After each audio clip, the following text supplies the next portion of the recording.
가르기 하나만 잠깐 소개해 드리겠습니다. 에스키모의 유픽이라는 종족이 있습니다. 에스키모 유픽어에는 최소한 눈을 가리키는 어휘가 24개입니다. 그래서 제가 이제 뭐 강의 중에 학생들한테 자, 눈 종류 한번 말해보세요. 한번 떠올려 보십시오. 뭐 생각나십니까? 눈 종류. 한방눈, 쌀이눈, 진눈깨비 몇 개 해서 뭐 어휘력 아주 풍부한 사람이 6개 아니면 7개까지입니다. 거기다가 이제 뭐 서리도 끼워줍시다. 뭐 어른도 넣을 수도 있잖아요. 다 넣읍시다. 그래도 7개, 8개, 9개 부분이면 끝입니다. 그런데 어떻게 해서 이게 최소 24개일까? 요거 지금 이 문헌입니다요. 유픽어에 조사한 문헌인데 제가 그 내용을 정확히 해석할 수 없고 이런 특이사항을 발견했습니다. 서리처럼 반짝이는 눈 이런 항목이 있습니다. 우리 어휘는 그런 단어가 없죠. 아마 짐작컨대 유픽이 아니고 에스키모도 뭐 여러 뭐 이누이트도 있고 여러 종족이 있잖아요. 그 사람들에게는 특이한 가르기가 있을 겁니다. 예를 들면 이글루를 짓기에 좋은 눈, 물개 사냥하기에 좋은 눈 이런 어휘들이 우리한테는 필요 없지만 그 사람들한테 있을 거란 말이에요. 그래서 이런 조건에 살면 물개 사냥하기에 어떤 눈이 좋은가, 썰매를 운행하기에는 어떤 눈이 더 나은가 틀림없이 식별하고 있을 거란 말입니다. 이 말씀은 우리 자연적 조건이나 사회적 문화적 조건이 어떤 가르기를 더 필요하게 하거나 아니면 통합시키게 하거나 그래서 확정된 가르기는 없다 말씀입니다. 그러니까 우리가 수세기에 거쳐서 어떤 전통 안에서 어떤 철학 이론을 받아들이고 어떤 믿음을 받아들인다 해도 그것은 우리 시대가 어떤 조건에서 우리에게 익숙한 가르기의 체계일 뿐입니다. 그 어느 것도 절대는 아니지요. 자, 유픽 종족의 사진 혹시 궁금하실까 봐서 하나 그냥 찾아왔습니다. 몸의 침묵은 아직까지 어디에서 소개되지 않은 제가 몸의 철학을 하기 때문에 아주 최근에 정리를 해낸 개념입니다.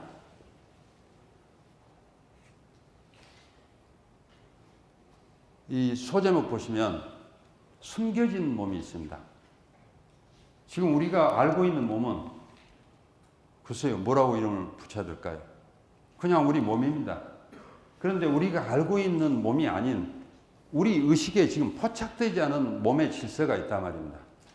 그래서 그걸 제가 숨겨진 몸 이렇게 부릅니다. 문제는 그 숨겨진 몸이 우리 언어로 말하지도 않고 의식에 포착되지도 않고 우리 언어로 기술할 수도 없고 그런데 선생님이 어떻게 알으셨습니까? 그것이 나타나는 방식이 있습니다. 어떻게 나타난가 하면 이 일에 이렇게 잘 흘러가고 있다가 갑자기 내 하는 것을 가로막는 저항이라는 방식으로 나타납니다. 그래서 조금 쉬운 예를 하나 든다면요. 제가 테니스를 한 7, 8년 쳤어요. 저보다 테니스 잘 치는 선생님들이 지금 몇 분 여기 앉아 계시는데도 사실 저 가르쳐 주는 선생님들이. 근데 이렇게 치라고 얘기를 해서 스윙을 이렇게 하는데 안 되는 겁니다. 이렇게 스윙을 하면 어째서 공이 잘 나간다고 얘기를 해주는데 안 되는 거예요. 그래서 선생님이 지켜보고 있으면 한두 번 비슷하게 해요. 안 지켜보고 있으면 이렇게 합니다 또. 그러면 공이 톡 떨어지죠. 왜 그럴까? 내가 이렇게 하는 이유가 뭘까? 이렇게 해야 공이 나간다는데 제가 설명할 수가 없죠.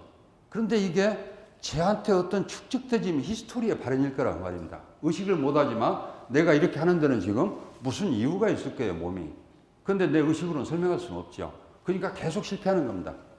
그럼 완전히 죽을 때까지 이 사람은 실패하는 겁니까? 교정을 하죠.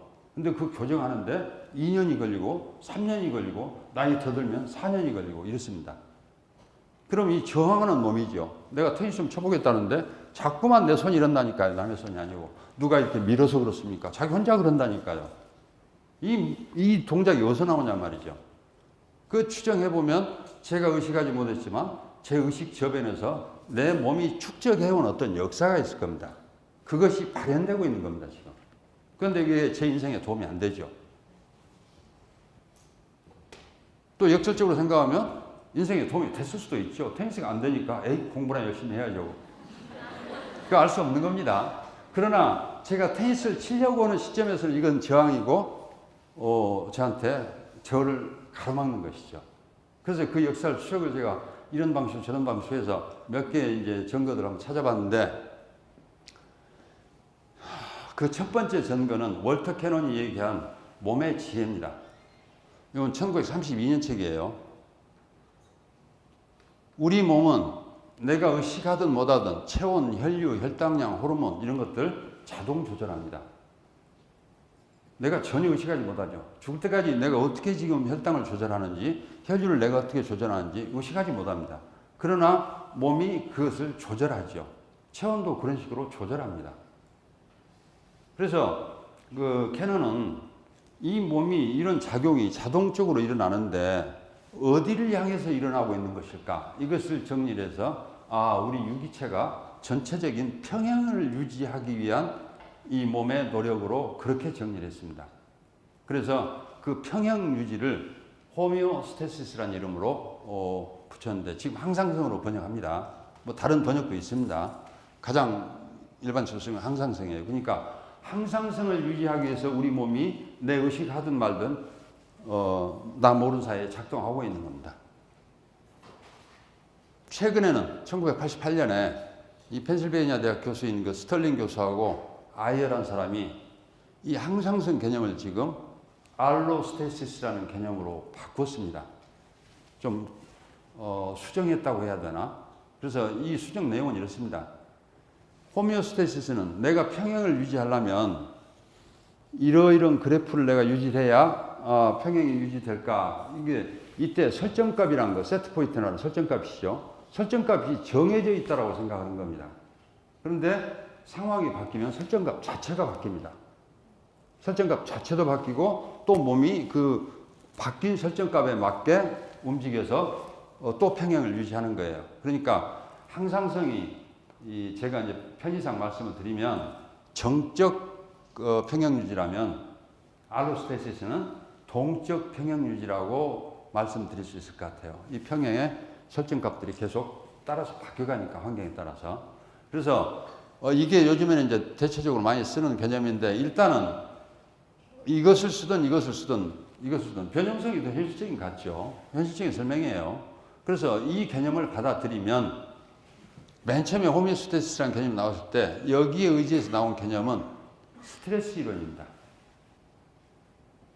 그 한스 셀리에라는 그 신경생리학자인지 이 사람이 밝혀낸 거는 이 평형 유지하려는 호미오스테시스 상태를 교란시키는 외부의 모든 자극이 작동을 하면 이 몸이 반응합니다. 평형 유지하기 위해서. 그래서 이 몸이 반응하도록 자극하는 모든 자극 요인을 스트레서라고 불렀습니다. 스트레스 요인이죠. 그래서 스트레스란 것은 그 자체로 정의된 게 아니고 우리 몸의 평형 유지 능력 기능을 발현시키는 외부의 자극 일체를 가리키는 것이기 때문에 그 스스로 정의된 개념은 아니죠.